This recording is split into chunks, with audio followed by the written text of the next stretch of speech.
How important is jump technique for your jump height? I would say it's very important in the sense that you can't just jump in any random way and maximize your vert, right? If you look at any great jumper and you examine their technique, that is a vital component of them jumping as high as they do.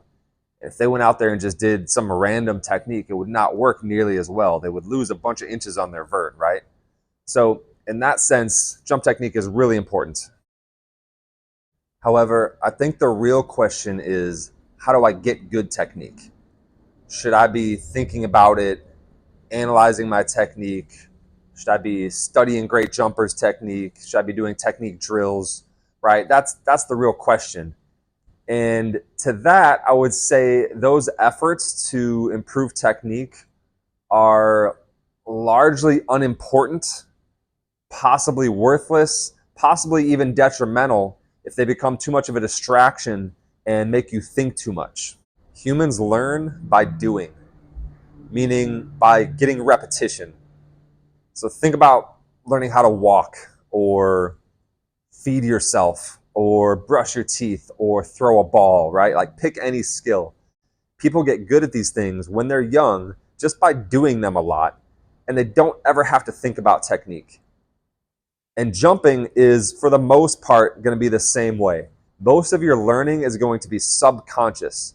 You're going to develop good jump technique simply by jumping in a way that's fun and challenging and doing that consistently over time. So certainly there's a lot of examples of great jumpers who just jumped a bunch as they were growing up, and they ended up with great mechanics and a really high vert, and at no point in there did they have to think about technique. More often than not, that's the formula. Now, that being said, I cannot universally dismiss all efforts to consciously improve jump technique.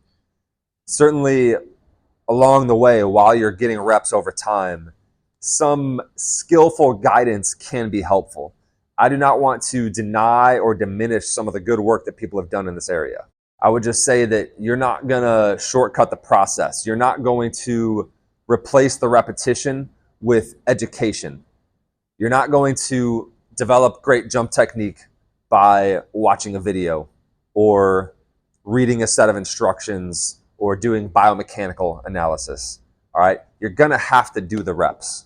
And I would actually caution you away from a super analytical biomechanical approach, right? Like looking at joint angles and touchdown positions and specific timing of things, and then pursuing some perceived ideal in those measurements, right? This is just going to be too thoughtful.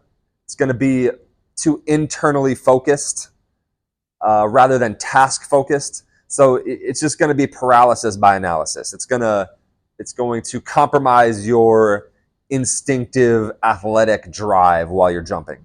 I would also caution you away from trying to precisely replicate the mechanics of an elite jumper. The ideal technique is going to vary from person to person based on your body and the physical capabilities that you have. So you can't just go copy somebody. That's a fool's errand. So what is helpful guidance on jump technique? Well, I would say it's highly individual, and it's not black and white. It's really more of an art than a science. And so I'm not going to try to do that for you in this video, okay? In terms of general advice, I mean, for me, that just goes back to jump in a way that is fun and challenging and do it consistently over time. If you need more than that, hit up Tyler Ray at Project Pure Athlete.